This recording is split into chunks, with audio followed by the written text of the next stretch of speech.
Aujourd'hui, on va commencer à analyser un certain nombre de mots du vocabulaire architectural dans le but non pas de les muer en concept, mais c'est presque ça. On va essayer de voir quelle est la pertinence de mots qui ont été utilisés depuis longtemps dans le vocabulaire architectural, et on commence aujourd'hui par le mot échelle. Et l'expérience dans laquelle j'aimerais que vous vous transposiez, c'est celle d'être lors d'une promenade assis dans un paysage.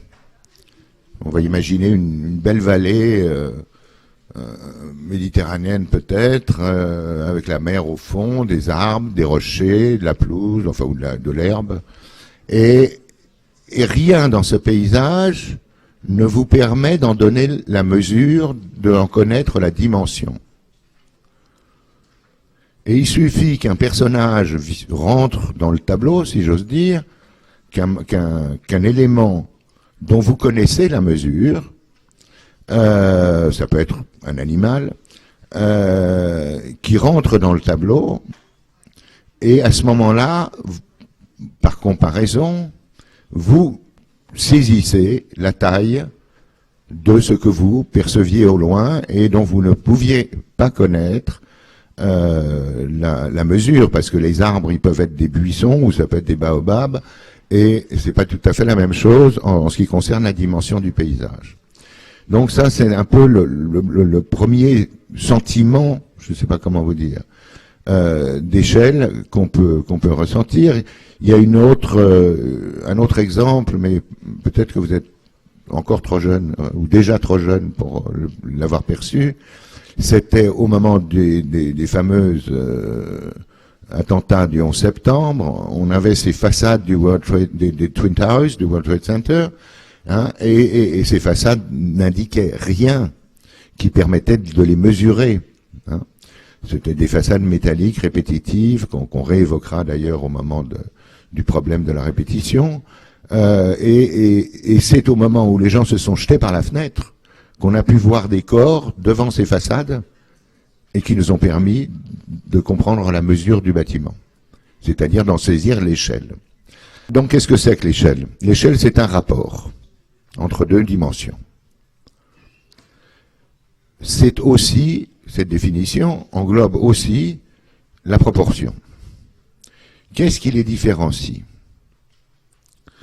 La proportion est un rapport entre deux mesures d'un même objet ou dans un même ensemble.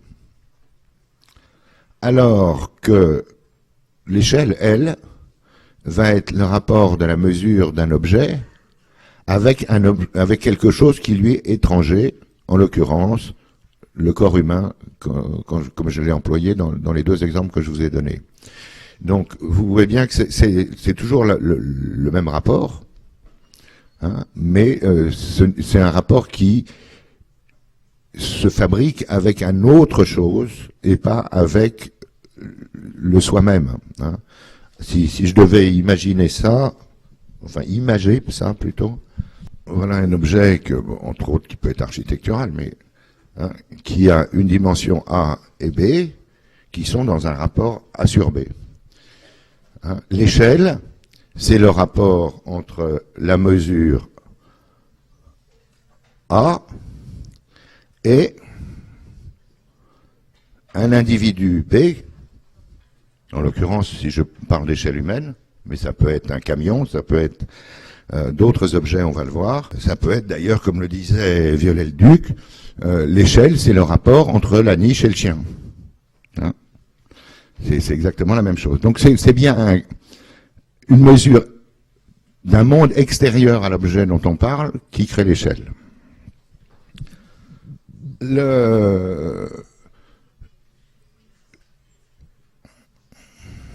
L'objet que j'ai introduit dans les deux exemples et dont je viens de parler, c'est le corps humain.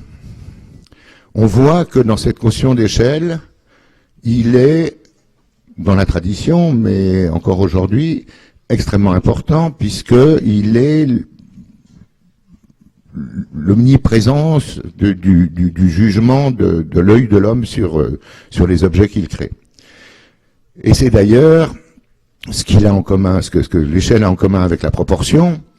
Ainsi, Vitruve, qui consacrait l'omniprésence du corps, disait si les parties sont les mêmes par rapport aux autres, comme celles d'un corps bien formé, à ce moment-là, vous avez les justes et les bonnes proportions.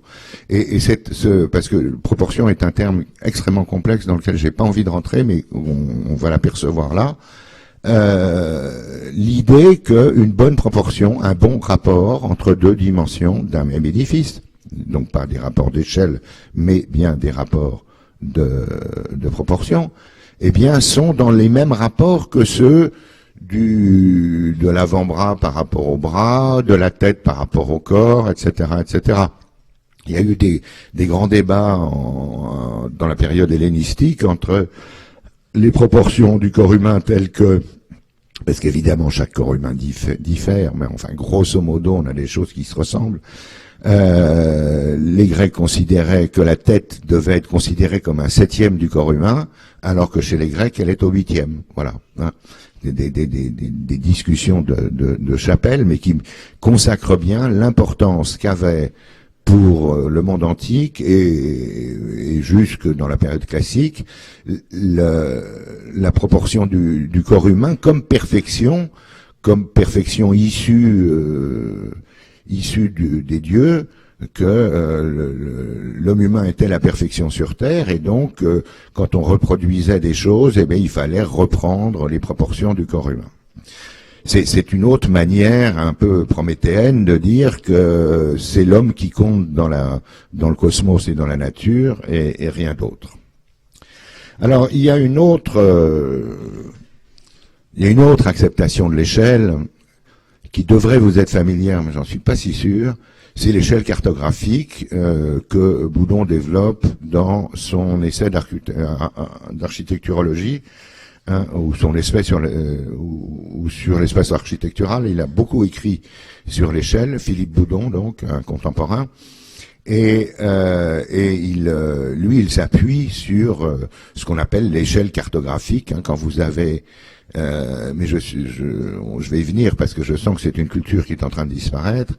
Quand vous avez une carte au 25 millième, vous savez que le monde est représenté 25 000 fois plus petit qu'il n'est.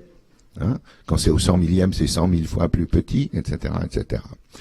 La tradition, ou l'habitude plutôt, en architecture, ça a été de dessiner les bâtiments au stade de l'esquisse, à l'échelle du 500e par exemple, puis de développer l'idée à l'échelle du 200e, puis de l'affiner à l'échelle du 100e, puis de faire des détails au 50e, voire au 10e, voire même quelquefois à l'échelle 1, qui est l'échelle de la mesure réelle. Hein. Roland Simounet, qui est un architecte récent, avait pris l'habitude, lui, il dessinait tout au 100e. Il avait, si vous voulez, on a acquis dans ma génération des espèces de réflexes de savoir combien mesure en millimètres 50 mètres au 500e, par exemple, hein, et de pouvoir donc dessiner, comme on disait, à l'échelle. Le maniement des ordinateurs, qui sont vos outils familiers, sont très différents, puisque vous rentrez les dimensions à l'échelle 1 et vous faites des zooms arrière pour pouvoir ne pas avoir le nez sur l'embrasure de la porte, hein, et pouvoir voir l'ensemble du plan. Et cette espèce de système un peu à la manière d'un trombone à coulisses qui vous fait zoomer, dézoomer, fait que vous perdez une relation entre votre perception de l'écran, en l'occurrence, avant c'était le plan, et que cette perception de la mesure, donc du rapport d'échelle, et c'est en fait le même, parce qu'au fond, dans mon deuxième croquis, le petit bonhomme B, il pourrait, au lieu d'avoir un bâtiment, avoir un plan, à une échelle donnée. Mais si le plan n'a pas d'échelle, vous ne pouvez, enfin, si le plan, oui, ça arrive, parce que quand on fait une capture d'écran dans l'état où il est et qu'on n'a pas mesuré l'échelle, eh bien, on l'a pas, donc on ne peut plus mesurer ce qu'il y a sur le plan. Évidemment, on peut avoir la précaution d'imprimer le plan à une échelle juste, c'est ce qu'on fait. Hein. Mais quand on fait un peu rapidement, parce que ça rentre sur le A3, eh bien, évidemment, vous avez perdu le sens de la mesure. C'est extrêmement grave, enfin, comme évolution. Hein. Parce qu'effectivement, l'architecture ne sert pas à grand chose, ou ne peut pas se constituer sans connaître les mesures du réel. Hein. L'anthrax de vos fauteuils, par exemple, eh bien, ils font 50. S'ils étaient plus luxueux, dans un cinéma un peu chicos, ils feraient 55. Hein. Mais moi, c'est des choses que j'ai apprises, que je mesure et que je peux représenter. Mais tout ça, à travers quoi? La représentation, elle se fait par le changement d'échelle. Hein. Boudon va dire, il va même exagérer son propos en disant l'édifice est la représentation de l'objet. Je pense que Boudon est architecte probablement, mais il est surtout philosophe et sémiologue, et là je pense qu'il fait une erreur. Ce n'est pas la série des plans et des représentations qui se muent en objet. Avant d'être une série de plans ou des maquettes, le projet, il est dans la tête, il est dans l'imaginaire. Il se constitue pas sur le plan. Le plan ou la maquette est une notation, hein, de la pensée ou de l'imagination, hein, qui se matérialise dans un dessin. Hein. Mais évidemment, la matérialisation de cet imaginaire, l'imaginaire n'est jamais l'imaginaire du projet, c'est l'imaginaire du bâtiment fini. Et le passage par les instruments à échelle, si j'ose dire, eh bien, c'est une forme de notation, comme on note des notes sur des partitions en musique, hein, qui permettront ensuite de les jouer.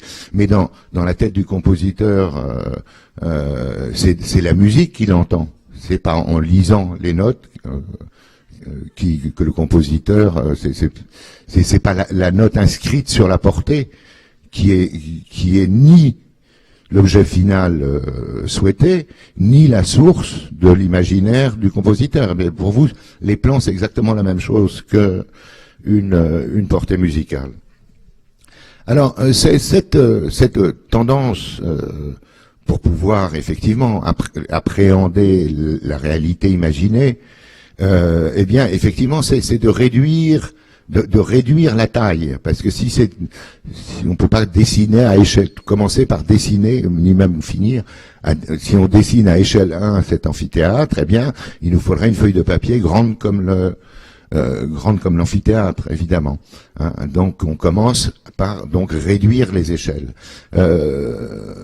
Lévi-Strauss s'est intéressé à ça, à propos des têtes que les Chivarros réduisent. Hein, ils réduisent la tête de leurs ennemis une fois qu'ils les ont tués. Hein, et de la même manière, Swift, qui est l'auteur de Gulliver. Gulliver, c'est un livre sur l'échelle. Hein, Gulliver passe son temps à avoir des aventures dans des îles différentes, et une fois il est avec des Lilliputiens qui sont tout petits par rapport à lui, donc une mutation d'échelle complète, hein, et quelquefois il est chez des géants, hein, et tout ça, c'est effectivement des jeux d'échelle. D'ailleurs, Swift disait, c'est curieux, comme on dessine toujours les éléphants plus petits qu'ils sont, et les puces beaucoup plus grosses qu'elles sont. Ben évidemment, parce que notre outil de notation, c'est la feuille de papier et qu'effectivement, si on veut faire rentrer l'éléphant dans la feuille de papier, on est obligé de le réduire. En revanche, si on veut voir la puce, ben, on est obligé de l'agrandir. Hein. Donc, il y a ce jeu sur la combinatoire de l'échelle. Jean-Paul Sartre, dans son petit livre qui s'appelle l'Imaginaire, justement, essaye d'élaborer un concept d'un objet qui serait justement à échelle différenciée la même chose que la représentation. Hein, et il appelle ça l'analogone. Ana, comme analogue, hein, le même, hein, logos, hein, analogone. La maquette, pour lui, la maquette est le parfait analogone du bâtiment. Et il y a une remarque que je trouve très juste de Viollet-le-Duc, qu'on va rencontrer plusieurs fois aujourd'hui, qui dit, si on fait la maquette exacte à une échelle réduite d'une cathédrale, on aura tous les éléments de la cathédrale. Mais on n'aura jamais le sentiment, l'impression que peut donner la cathédrale dans sa vraie grandeur à échelle 1.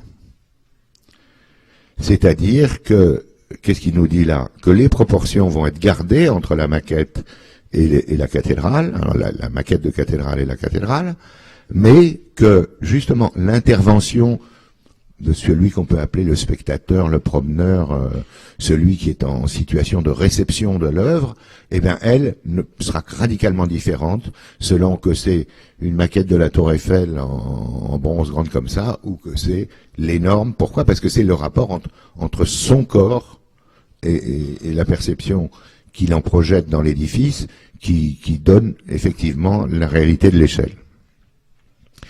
Et d'ailleurs, il y a une phrase de Viollet-le-Duc toujours que je trouve extraordinairement juste, qui dit le 2 n'est pas à 4 ce que 200 est à 400.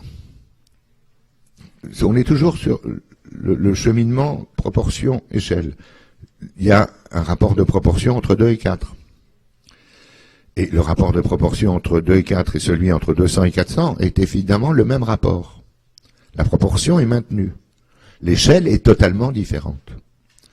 C'est-à-dire que si vous êtes au bord d'une falaise de 2 mètres, ben vous sautez tranquillement. Si elle fait 200 mètres, vous n'avez pas tout à fait le même sentiment, vous pourrez même avoir le vertige. Hein. Vous voyez bien que la perception ne se fait pas que par l'œil ou à travers la photo, mais elle se fait corporellement. Ce rapport du corps à la notion d'échelle, il est absolument capital. C'est ce qu'on appelle communément dans le vocabulaire commun l'échelle humaine. D'ailleurs, aujourd'hui encore, avec malgré tous les instruments dont nous nous sommes dotés, on construit aux États-Unis, parce que les Anglais sont rentrés dans le système métrique, on construit encore avec des pieds et des pouces. Vous voyez, on projette des éléments de soi-même, de son corps, le pouce, la dimension du pouce, la dimension du pied, hein, pour pouvoir construire. Et on mesure avec des pieds et avec des pouces et avec des pas, hein, et avec la toise. Et une anecdote, quand on construit, la vieille phrase française qui dit de vivre sur un grand pied, eh bien, ça vient de là. C'est-à-dire qu'au début d'un chantier, on choisissait la mesure du pied, qui était divisé par 12 pour trouver les pouces, et puis etc., etc. Et donc, ben, ce pied, il est pas le même d'un bâtiment médiéval à un autre. Il est toujours en tour de 30 cm, mais quelquefois c'est 31, quelquefois c'est 30 et demi, etc. Et donc, ben, quand on vive sur un grand pied, c'est qu'on avait construit avec une mesure d'un pied qui est un peu plus grand que celui d'habitude. C'est vous dire l'interconnexion physique, charnelle, j'ose dire, de la mesure de la mesure des bâtiments avec le corps humain. Donc cette fameuse échelle humaine. Alors,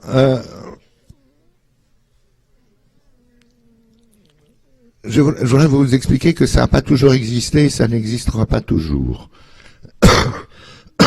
Et pour ça, Boudon, qui a très intelligemment grossi son ouvrage que je viens de vous citer, de la définition que donne Viollet-le-Duc de l'échelle dans son dictionnaire. Et il va nous parler de la manière dont les rapports de proportion sont dominantes dans la société grecque ancienne, et que le rapport d'échelle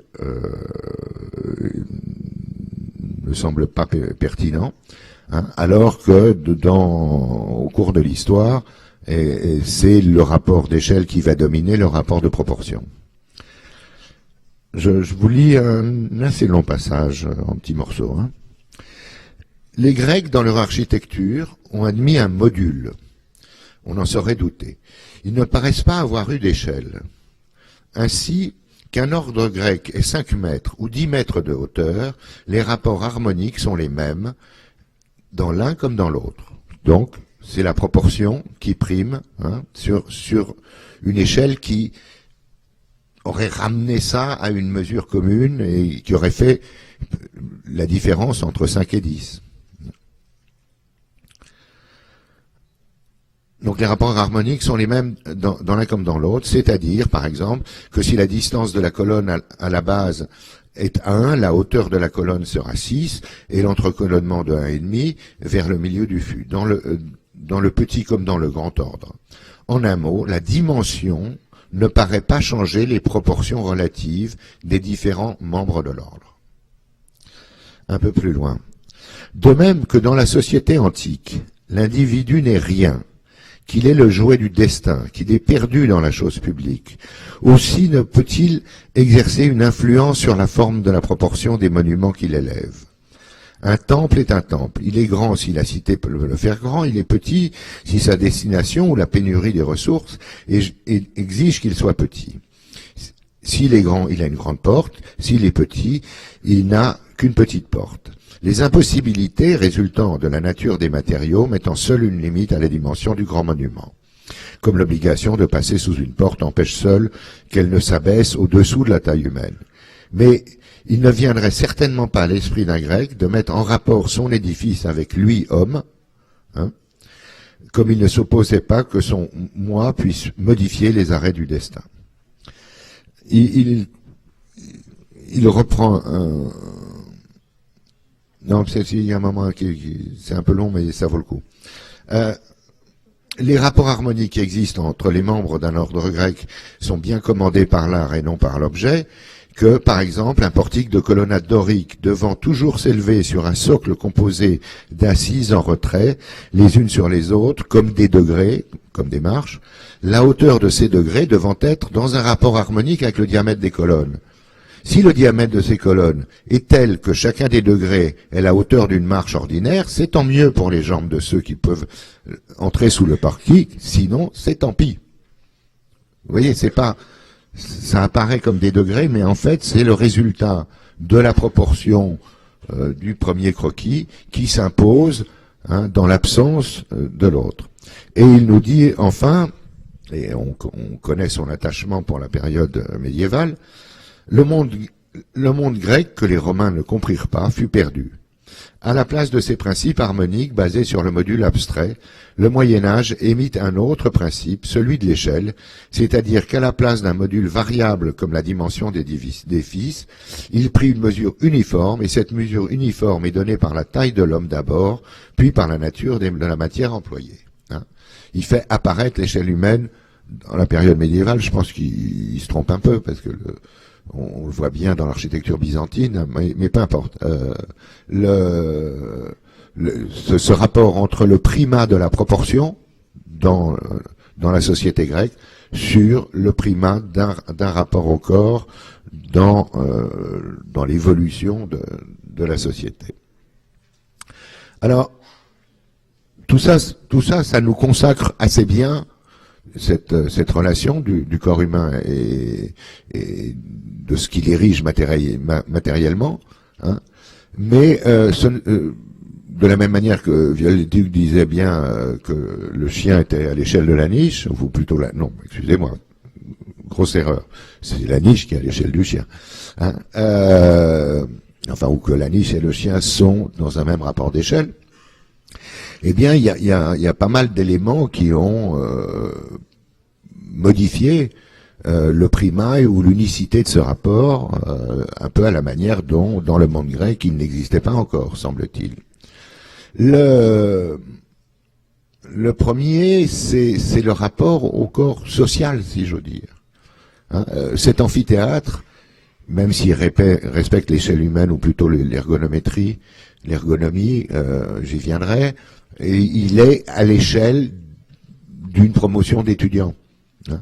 Il n'est pas à l'échelle d'un corps unique, il est à l'échelle d'un groupe. C'est ce que j'appellerais l'échelle sociale ou l'échelle socialisée. Et cette échelle, elle n'a pas fait l'objet d'un grand souci dans la période antique. Elle est apparue dans les moments, enfin dans l'histoire récente, elle est apparue au moment des mouvements totalitaires où on a cherché à faire du spectacle des foules assemblées un outil politique. Hein.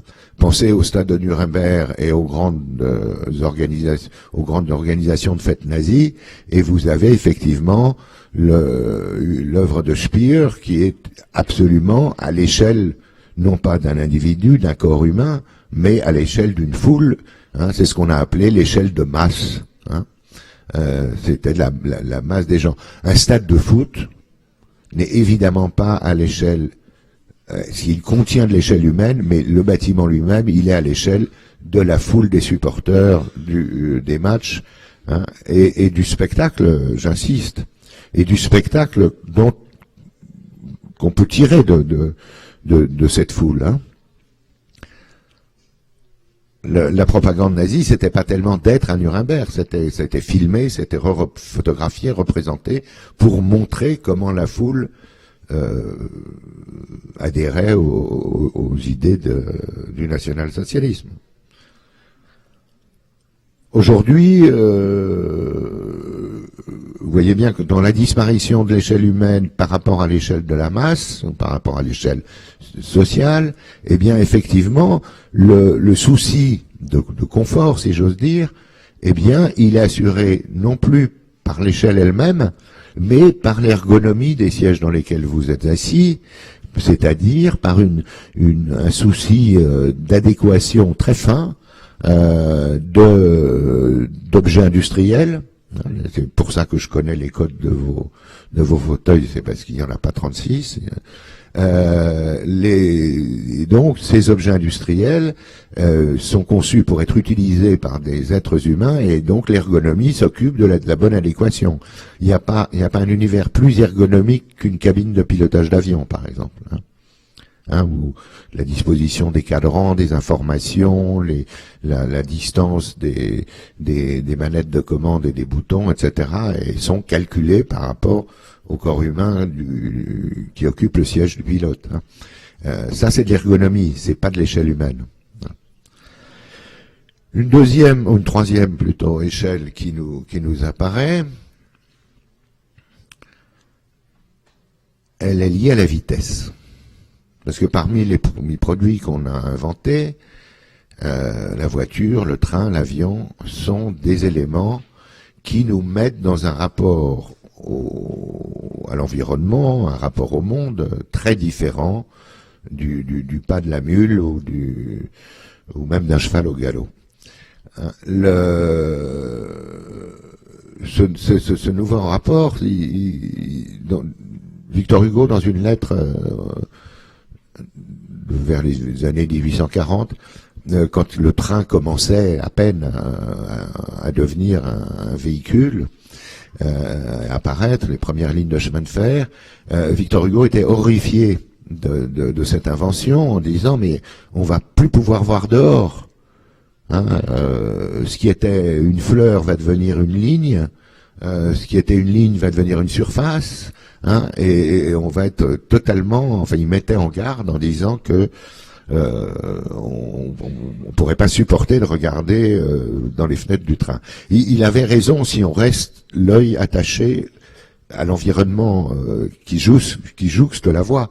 Hein, dans un TGV à 250 km/h, si vous regardez effectivement le talus du bord, bah oui, Victor Hugo a raison, on voit plus rien, hein, mais il suffit que le regard se porte un tout petit peu plus loin, et là, évidemment, ce phénomène de rapprochement n'existe plus, et vous voyez parfaitement le paysage. Mais vous voyez bien cette échelle de la vitesse, que j'appelle cinétique, hein, de ciné, le mouvement. Donc l'échelle cinétique, elle va avoir beaucoup d'influence sur les réalisations architecturales.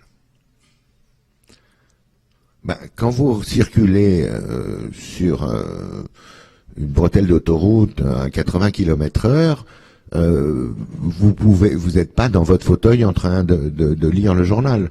Donc, il va falloir qu'on vous indique, qu'on vous mette des panneaux indicateurs monstrueux de grandeur, des panneaux indicateurs qui sont grands comme des appartements, pour pouvoir lire que la prochaine ville où vous voulez vous rendre s'appelle bien Vesoul, et qu'il faut que vous tourniez à droite. Hein.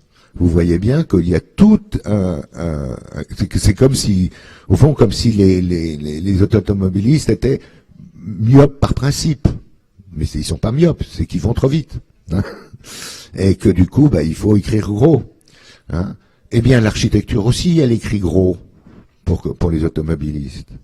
Je ne sais pas si vous aurez un jour, ou si vous avez eu l'expérience de vous retrouver un jour dans un paysage urbain au milieu d'un échangeur à l'arrêt. Ça change tout. Quand vous n'avez plus la vitesse et que vous voyez la grossièreté, au sens, j'y viens, hein, au sens propre, des éléments qui constituent le paysage, que ça soit les bâtiments, les glissières, etc., vous êtes effaré parce que ce sont des éléments qui sont conçus pour la vitesse, pour être vus dans le mouvement. Hein. Et donc, ils sont effectivement déjà pas mal grossis. Hein. On parlait de tours tout à l'heure avec un de vos collègues. L'architecture, les façades des tours ne sont pas faites pour être vues de près. Elles sont faites pour être vues de loin à cause de leur taille elle-même, mais aussi elles sont conçues dans des environnements qui sont des environnements de la vitesse automobile ou de la vitesse ferroviaire. Hein, et à ce titre-là, elles ont le même caractère de grossier, oui, j'aime bien le terme, qui fait que, vues de très près, elles sont beaucoup moins intéressantes à voir.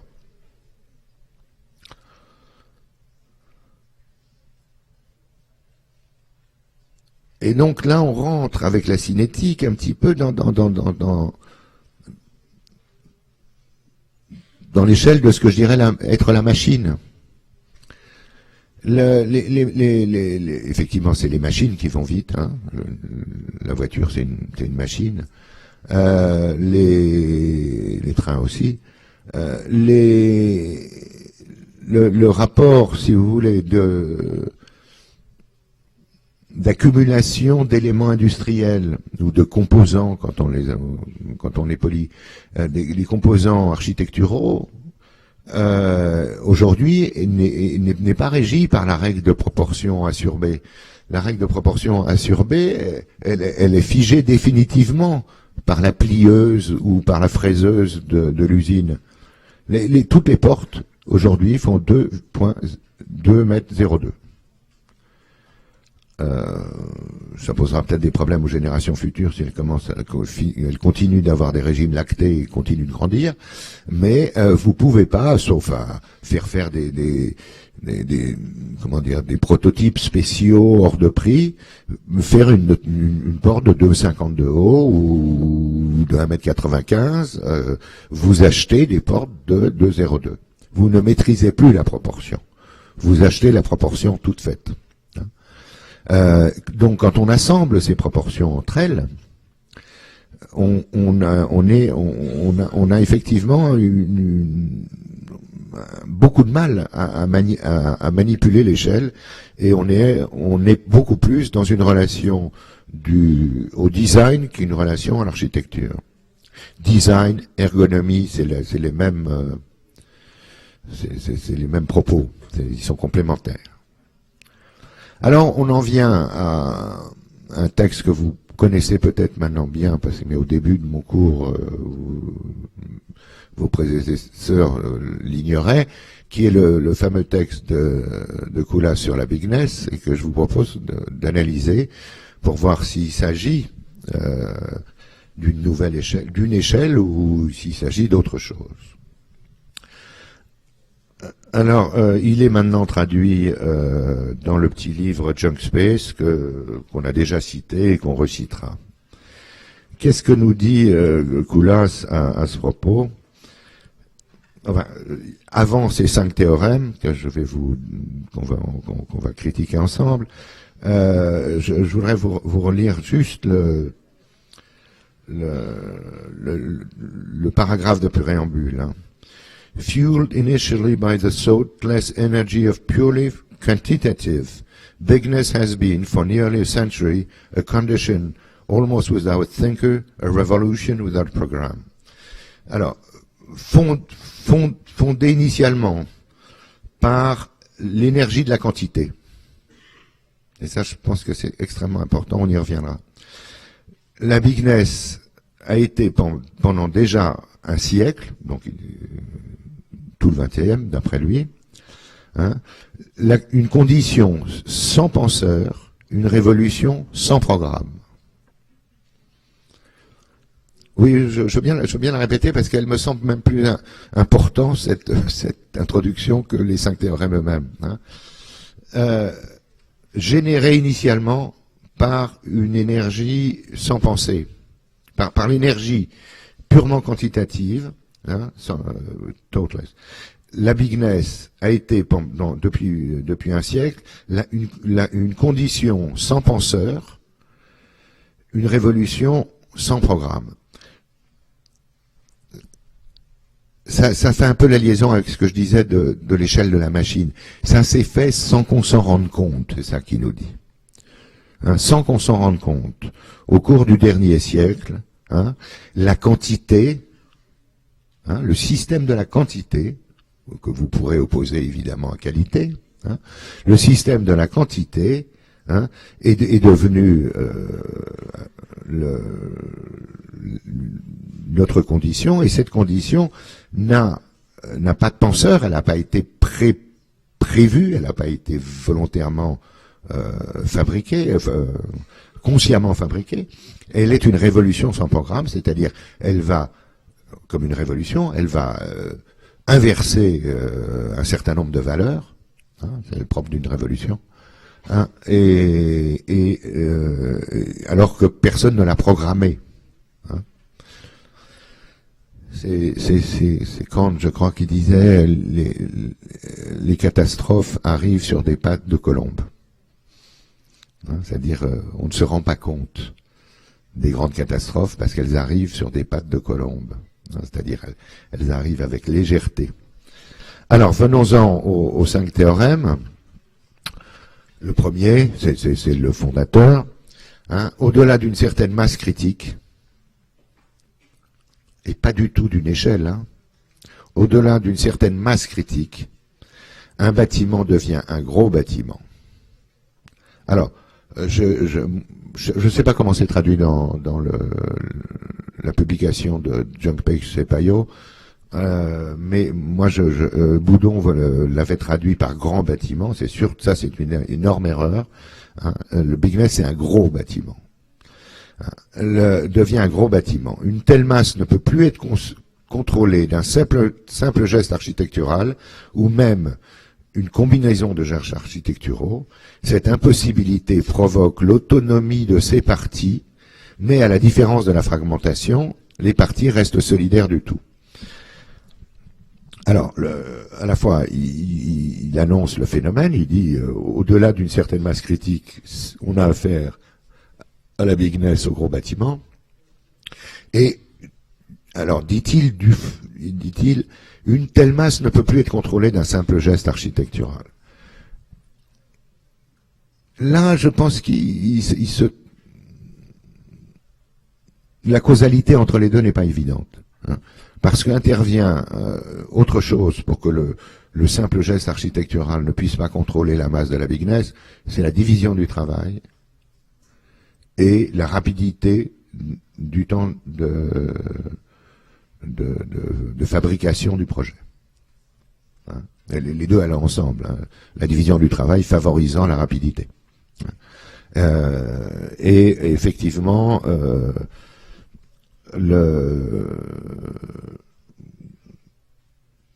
tout ça concourt dans le même moment, hein, au phénomène de la bigness, mais la causalité n'est pas absolument évidente. Cette impossibilité provoque l'autonomie des parties, mais à la différence de la fragmentation, les parties restent solitaires du tout. Fragmentation, ça évoque ce que je vous disais la dernière fois, la référence à l'entropie, hein, au fait que dans la deuxième loi de la thermodynamique, les parties semblent s'éloigner les unes des autres, ce qui deviendrait une espèce d'explication du monde et du cosmos, et donc prise en compte de manière allégorique par les différents créateurs.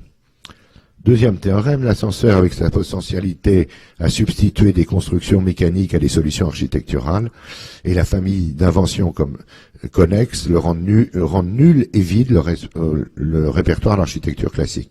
Je discutais là tout à l'heure avec un étudiant qui se proposait de faire son mémoire de master sur les tours et qui me parlait de la rue intérieure, de la rue verticale. Ça n'existe pas une rue verticale.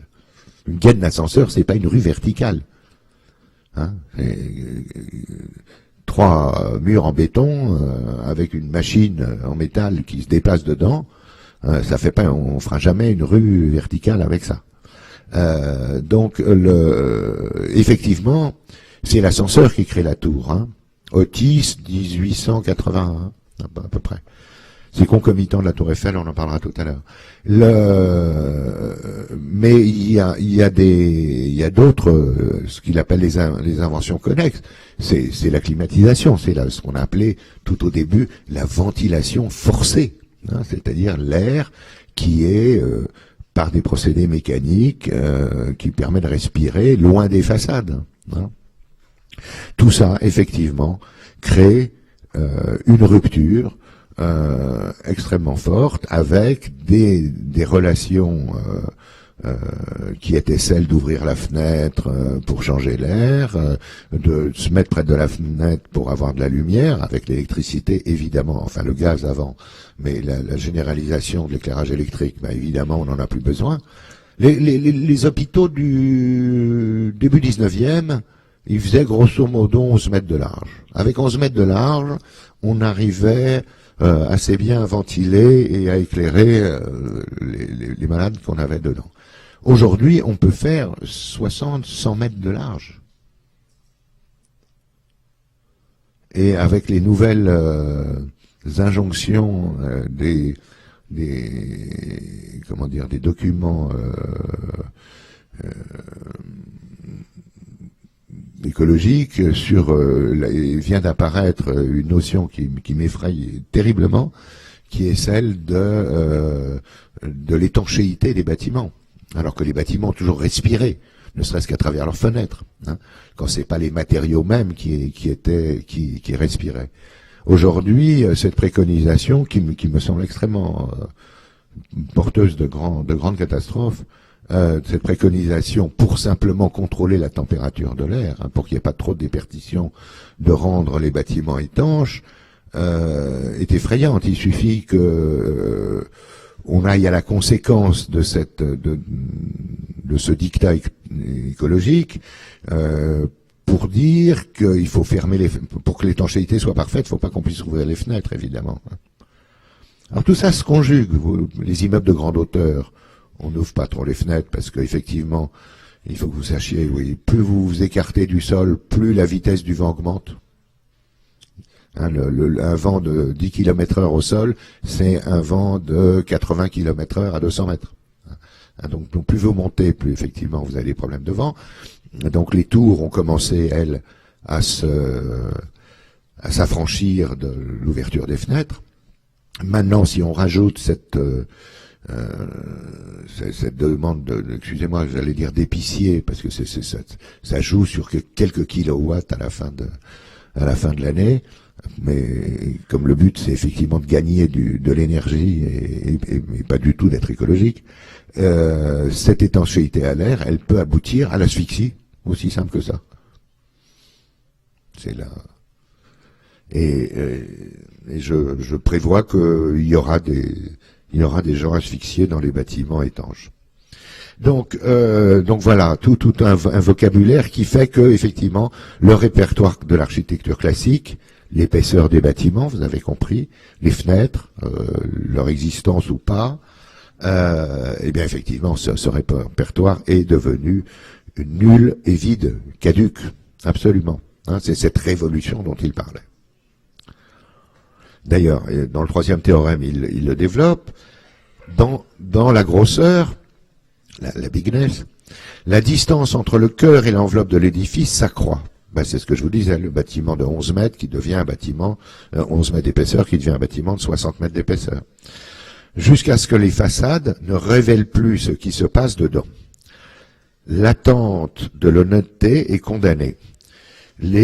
L'architecture intérieure et extérieure se mue en deux projets séparés, l'un se préoccupant de l'instabilité programmatique, l'autre, agent de désinformation, offre à la ville la stabilité apparente d'un objet. Là où l'architecture est révélatrice, la bigness rend perplexe. La bigness transforme la ville d'une simple certitude en une accumulation de mystères. Ce que l'on voit n'est pas ce que l'on a.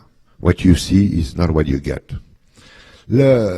Alors, là, on voit bien qu'on a glissé d'un constat factuel de l'arrivée de la motorisation, de la mécanique dans l'architecture. L'architecture, c'était pas fait avec des choses qui bougeaient. Hein. Le battement de la porte, oui, l'ouvrant de la fenêtre, mais c'était tout. Les choses étaient immobiles. C'était le fondement du patrimoine immobilier. Or, les éléments de mobilité que la mécanisation induit, l'ascenseur, la climatisation, l'électricité, etc., font que, et là on passe à un élément du symbolique, de la représentation, hein, font qu'on arrive à... Alors, est-ce que les bâtiments disaient une vérité avant? J'en suis pas sûr. Et lui nous dit, bah, aujourd'hui, ils mentent. Hein. Rappelez-vous la phrase de Valérie, hein, les bâtiments qui se taisent, qui parlent ou qui chantent, bah, évidemment, si on poursuit, ils peuvent mentir, évidemment. Donc, Koulas nous dit, vis-à-vis de la ville, les façades des bâtiments ne racontent plus ce qu'ils sont. Qu'ils mentent, j'en suis pas si sûr. Peut-être qu'ils n'ont plus rien à dire. C'est peut-être beaucoup plus grave. Hein.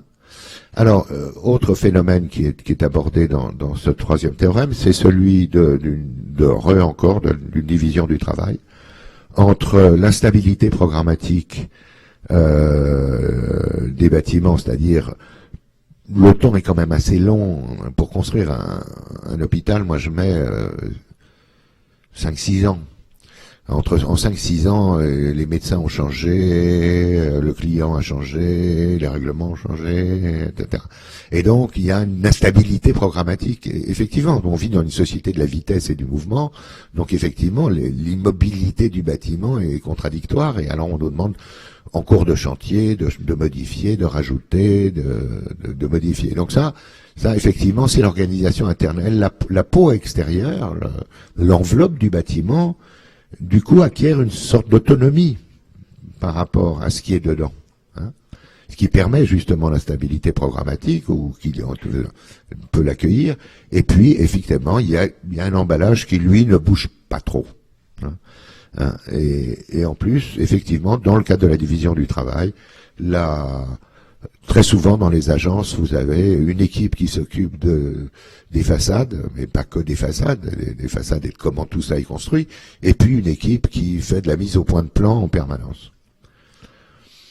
Quatrième théorème, à travers leur seule taille, ces édifices ouvrent le domaine de la morale, au-delà du bien et du mal, leur impact est indépendant de leur qualité.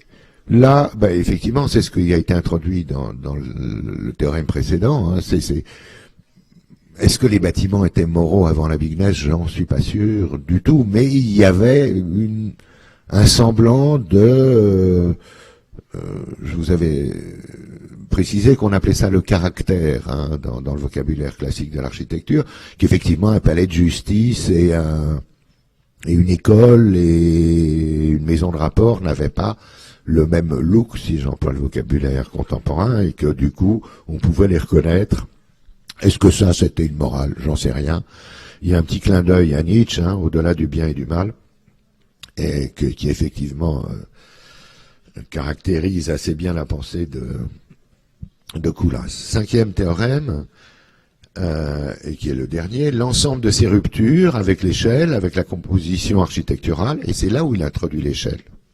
Hein, rappelez-vous, le premier théorème nous dit au-delà d'une certaine masse critique, pas au... Hein, et je pense qu'il est erroné de parler d'échelle dans le cas de la Bignesse, vous avez compris. L'ensemble de ces ruptures avec l'échelle, avec la composition architecturale, ou plutôt, ou effectivement tel qu'il le dit dans cette phrase, c'est avec la notion d'échelle, avec la notion de composition, avec la tradition, avec la transparence, avec la morale, induisent une rupture radicale, définitive. La Bignesse n'appartient plus au tissu urbain. Si la ville existe, tout au plus, elle coexiste. C'est-à-dire, alors, effectivement, c'est très probablement, et c'est là où moi je me permets de rendre hommage à Rem Koolhaas sur ce point, c'est qu'il a perçu qu'il y a quelque chose. C'est pas juste un changement de style, c'est pas juste des modes, c'est pas juste qu'on fait un peu plus gros. Il y a une mutation fondamentale qui s'opère et qui vous met à pied d'œuvre pour définir ce qui lui succède. Et c'est un peu les propos de ces conférences, d'essayer de vous éveiller à ces nouvelles conditions de la pratique architecturale, parce que c'est l'architecture qui change radicalement. Alors, de quoi... revenons sur le propos de l'échelle. Hein. Est-ce que la Bignesse est une échelle? Je ne le crois pas. Si on ne s'attache, en traduisant par grandeur, comme l'a fait Boudon, ce qui est une erreur, simplement à la taille des édifices, eh bien, effectivement, on serait tenté de les assimiler à une autre notion qui est assez intéressante et qu'on va étudier quelques minutes encore, c'est celle de monument. Parce que le monument, rappelez-vous, dans la définition de l'édifice, on disait que c'était un bâtiment qui se distinguait ou par sa taille ou par sa signification. Et moi, j'avais beaucoup insisté sur signification, hein, quand on a parlé dans le premier cours de l'édifice, et que c'est là où je faisais l'opposition entre la tombe et la cabane. Et cette notion, dans le monde antique, probablement, que quand on faisait un grand temple, c'était un monument aussi. Mais c'est peut-être pas parce qu'il était grand. Il y a des petits monuments. Qu'est-ce que c'est qu'un monument? Un monument, c'est, dans la racine étymologique, vous avez compris que j'ai une grande facilité à ouvrir les dictionnaires pour essayer de comprendre l'origine des mots. Eh bien, monument, ça vient de momentum, qui veut dire se rappeler en latin. C'est la mémoire, le monument. Et donc, ce qui est monumental dans le monde antique et le monde classique, c'est des édifices qui, a priori, sont destinés à faire se souvenir d'une victoire, d'un grand personnage, d'un moment historique particulier. Et ces monuments peuvent être de taille extrêmement réduite. L'arc de Trajan, qui a été transporté par Napoléon dans les Tuileries, hein, c'est l'arc en trilobé, en 3 morceaux. Hein. Et il fait quoi? Il fait 15 mètres de long, 10 mètres de haut, et tout petit. Mais la manière dont il est surornementé, on y reviendra la prochaine fois sur l'ornement, la manière dont il est surornementant le constitue.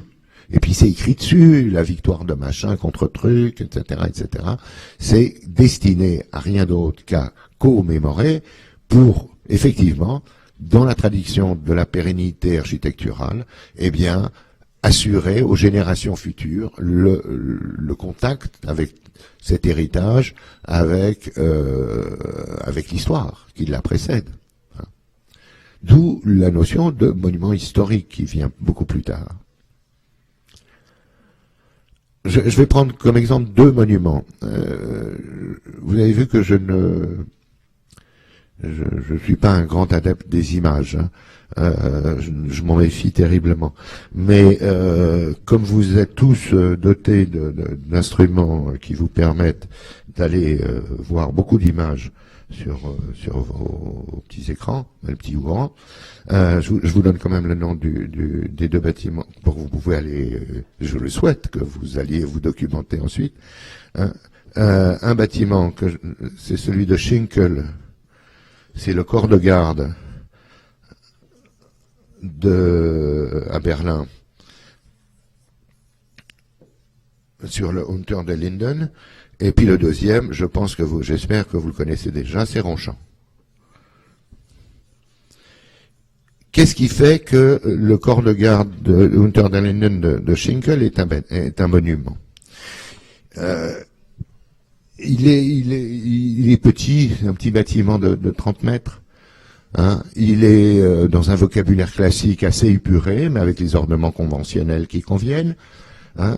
Il est hors d'échelle par rapport à Unter den Linden, aux autres édifices de la rue. Il a été à l'origine, un corps de garde, effectivement, ça représentait la force nue du pouvoir prussien, etc. Mais enfin bon, c'était pas quelque chose de très commémoratif. C'est devenu d'ailleurs, parce que la force de l'édifice l'avait, c'est devenu un élément commémoratif aujourd'hui dans le Berlin réunifié. Hein. L'échelle monumentale, enfin, quand elle n'est pas grande, l'échelle de la monumentalisation et le hors d'échelle ont quelque chose en commun. Qu'est-ce que ça veut dire hors d'échelle? Là encore, Viollet-le-Duc. Viollet-le-Duc n'aimait pas l'arc de triomphe de l'Étoile. Mais quand on a construit les façades des Champs-Élysées à la suite, il s'est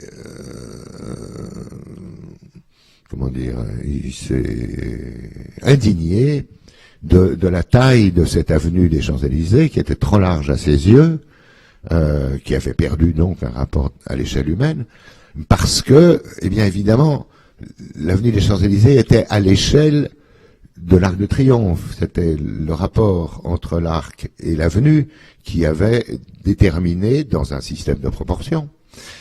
Donc en fait, il aurait dû être ravi parce que c'était la méthode grecque. Hein, on a une dimension, on a un code de proportion, donc on a la deuxième dimension qui donne l'ouverture des Champs-Élysées. Et il disait là, on est dans un hors d'échelle, mais effectivement un hors d'échelle dont le hors d'échelle de l'Arc de Triomphe était à l'origine.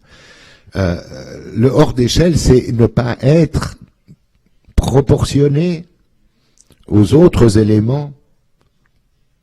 Hein, c'est une erreur, c'est pas une erreur d'échelle, en fait. Au fond, on a importé la proportion dans l'échelle en disant hors d'échelle, ça veut dire hors de proportion. Mais entre des éléments différents. Hein. Donc Unter den Linden, effectivement, de Schinkel est effectivement hors de proportion avec les autres éléments de son entourage. Hein. Mais il est justement par sa dimension réduite quelque chose dont on n'arrive pas, en fait, c'est là pourquoi j'ai choisi ces deux exemples. Ils ont en commun, Ronchamp et le corps de garde de Schinkel, ils ont en commun tous les deux de ne pas permettre de repérer l'échelle humaine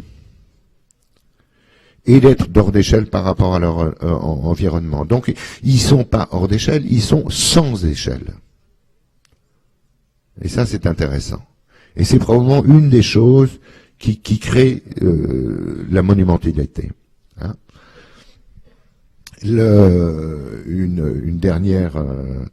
Un dernier élément par rapport au monument, la rupture que représente la Tour Eiffel.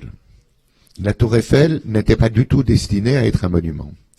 La Tour Eiffel était peut-être le prémisse de la bigness, une espèce d'exercice de prouesse technique pour montrer que les nouvelles charpentes métalliques pouvaient atteindre des hauteurs et des sommets jamais égalés. Donc, quand on a cette tour qui était destinée à être démontée, hein, et que se fait on est en 1880, je crois que c'est 95 ou c'est celle de 1900, je sais plus, une des expos universelles. Les grandes halles des machines et tout ça qui avaient été construites ont été démontées. Et puis il y a eu une hésitation et petit à petit, la valeur symbolique de la Tour Eiffel est apparue comme, même s'il y avait beaucoup de détracteurs, Maupassant voulait absolument qu'on la détruise, mais est apparue comme un élément a posteriori monumental. Hein. C'est-à-dire qu'effectivement ça reste un élément de la mémoire d'un événement, cette fameuse exposition, mais au lieu d'avoir été décidé a priori, comme pour un arc de triomphe, c'est a posteriori qu'on lui confère la valeur de monument, et ça c'est la porte ouverte à la patrimonialisation, etc., etc. Et ça, c'est pas notre sujet aujourd'hui. Donc, vous voyez bien que ça n'a rien à voir avec la bigness. La bigness n'est pas une échelle. Alors, dans le rapport, dans le jeu entre les proportions et l'échelle, vous avez vu que ça arrête pas de changer d'aiguillage. Hein. C'est toujours l'histoire de ce rapport. Avec quel rapport aurait la bigness, telle qu'elle est décrite par Koolhaas, avec l'échelle de quoi? Avec quelle autre quantité? Il m'apparaît qu'on pourrait, pour ça, proposer ou justifier une corrélation entre l'apparence de la bigness et l'apparence l'apparition d'un terme sur lequel je reviendrai plusieurs fois, qui est le thème du nombreux. Je choisis ce mot nombreux, ou grand nombre, pour ne pas reprendre celui de masse qui, chez les sociologues et les philosophes de la fin du 19e, début 20e, ont déjà, grosso modo, autour de l'apparition des mouvements totalitaires, est apparue cette idée de masse. Hein.